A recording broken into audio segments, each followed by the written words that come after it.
Dictatorship, तानाशाही, तानाशाह। आज सोशल मीडिया पे हमें यही पर्सपेक्टिव पूरा टाइम दिखाया जा रहा है। वो ट्विटर हो या यूट्यूब, हमें यही दिखाया जा रहा है कि कैसे बीजेपी ओवर पावर कर रही है सभी पॉलिटिकल पार्टीज को, और इन सब के बीच में जो असली मुद्दा है वो दब चुका है। नमस्कार दोस्तों, क्या हमारे देश में डेमोक्रेसी खत्म हो चुकी है? एक तरफ लोग बोले कि कैसे बीजेपी सरकार डेमोक्रेसी को खत्म कर रही है, ऑपोजिशन लीडर्स को जेल में डालकर, वो भी लोकसभा इलेक्शन से कुछ हफ्ते पहले ही। नमस्कार दोस्तों, क्या हमारा देश तानाशाही की ओर गिरता जा रहा है? प्योर डिक्टेटरशिप का डर है। तो नमस्कार दोस्तों, और स्वागत है आपका मेरे चैनल पे, जहां आज हम बात करने वाले हैं इस पूरे नैरेटिव की जो कि चल रहा है around our country being soon going to be a dictatorship, और क्या इंडिया जल्दी एक डिक्टेटरशिप बनने वाला है। सभी बड़े बड़े कंटेंट क्रिएटर्स आज इस टॉपिक पे डेली कंटेंट पोस्ट कर रहे हैं अराउंड कि कैसे हमारी कंट्री एक तानाशाही डिक्टेटरशिप की ओर अग्रसर हो रही है। दो साइड्स बन चुके हैं इस पिक्चर में, बट इन सबके बीच में जो एक्चुअल मुद्दा है वह छुप चुका है, और यह मुद्दा है फ्री एंड फेयर इलेक्शंस का। आज के टाइम सवाल ये नहीं होना चाहिए कि हमारी सरकार डेमोक्रेसी है या नहीं, हमारी सरकार में डिक्टेटरशिप है या नहीं, बल्कि सवाल अभी ये होना चाहिए कि देश में जो इलेक्शंस कंडक्ट होने वाले हैं वो फ्री एंड फेयर तरीके से कंडक्ट हो पाएंगे या नहीं। कोई भी पॉलिटिकल पार्टी ऐसी नहीं है जिसने कुछ गलत नहीं किया हो, और ये इतिहास का नियम रहा है कि जो भी पावर में होता है वही बाकियों की किस्मत लिखता है। अब ये बात पर लोग ये मुद्दा जरूर उठा सकते हैं कि फिर कहाँ है डेमोक्रेसी। इस वीडियो का मोटिव किसी के भी फॉर या अगेंस्ट में बोलना नहीं है। ये वीडियो इस बारे में है कि इस सब नैरेटिव के बीच में जो अल्टीमेट मुद्दा है उसको जनता के सामने लाना। इस वीडियो में हम 3 पॉइंटर्स पे बात करेंगे। सबसे पहला कि नैरेटिव क्या चल रहा है, सेकंड कि एक्चुअल प्रॉब्लम क्या है, एंड थर्ड उसका सॉल्यूशन क्या है। Part 1, the narrative.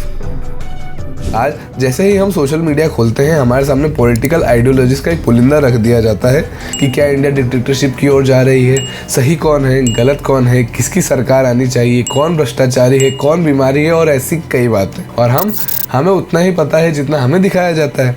पर अब जरूरत है एक स्टेप आगे बढ़कर इस बारे में विचार करने की। केजरीवाल को जेल हो जाने से लेकर कांग्रेस के अकाउंट्स को फ्रीज कर देना, ईडी और सीबीआई का इस्तेमाल होना, और इन सब का जस्ट इलेक्शंस के टाइम पे ही होना, ये चीज या तो कोइंसिडेंस हो सकती है या एक सोची समझी साजिश। पर क्या ये सब बातें इस ओर इशारा करती हैं कि हम डिक्टेटरशिप की ओर बढ़ रहे हैं, या ये इस ओर इशारा कर रही है कि देश में फ्री एंड फेयर इलेक्शंस हो पाएंगे भी या नहीं। बीजेपी की सरकार देश को डिक्टेटरशिप बनाना चाहती है। ये एक ऐसा नैरेटिव है जिस पे बात करने के लिए दो पक्ष बन चुके हैं। एक पक्ष जो इन बातों का समर्थन करता है और एक पक्ष जो इनका विरोध करता है। पर मैं एक चीज आप लोगों को बता देना चाहता हूँ कि दुनिया की असलियत ये है कि कोई भी चीज यहाँ पे या तो काली या तो गोरी, ब्लैक एंड व्हाइट तो नहीं हो सकती। इंडिया या तो डेमोक्रेसी है या डिक्टेटरशिप है। ये भी एकदम वैसा ही एग्जाम्पल है। इंडिया इन दोनों के बीच में कहीं लाया करता है, पर 100% सही तो कुछ भी नहीं है।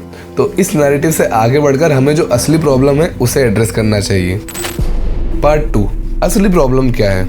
देखा जाए कि असली प्रॉब्लम क्या है तो उसमें भी 2 चीज़ें निकल के सामने आती हैं। पहली चीज़ तो ये है कि देश में अगर इलेक्शंस कंडक्ट हो रहे हैं तो वो फ्री एंड फेयर तरीके से कंडक्ट हो और लोग अपने वोटिंग राइट्स का इस्तेमाल करें। और दूसरी बात यह है कि जो हमारी कंट्री का यूथ है, जो मे बी इस बार पहली या दूसरी बार ही अपना वोट देने वाले हैं, उन्हें एक्चुअली पता भी है कि नहीं कि इलेक्शंस का मतलब क्या है और ये क्यों होते हैं। सबसे पहले तो हमें ये जानना जरूरी है कि हमारे देश में इलेक्शंस जो है वो election commission of India conduct करवाते हैं, और ये उनकी ही रिस्पॉन्सिबिलिटी है कि वो देश में फ्री एंड फेयर तरीके से इलेक्शंस कंडक्ट करवाएं without coming in the influence of any political ideology और अंडर एनी प्रेशर। और एट एनी पॉइंट अगर कंट्री की जुडिशरी को ऐसा फील होता है कि जो इलेक्शंस है वो फ्री एंड फेयर तरीके से कंडक्ट नहीं हो रहे हैं, तो उन्हें इसमें इंटरफेयर जरूर करना चाहिए, क्योंकि डेमोक्रेसी में लॉज का पालन सही से हो रहा है या नहीं, इसका पूरा दायित्व जुडिशरी पर होता है। अब बात करते हैं सेकंड प्रॉब्लम के बारे में। जो दूसरी और ज्यादा बड़ी प्रॉब्लम है वो ये है कि जो इंडिया का यूथ है उसे देश के पॉलिटिक्स से इंट्रोड्यूस कराना हमारे लिए सबसे जरूरी है। उन्हें ये पता होना चाहिए कि उनका वोट इस देश का फ्यूचर,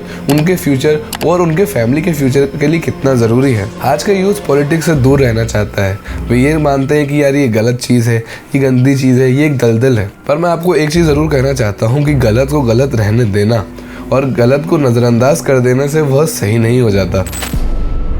पार्ट 3, सॉल्यूशन यही है कि हमें इस बारे में सिर्फ सुनकर नहीं बैठे रहना है, हमें उस बारे में विचार करना है।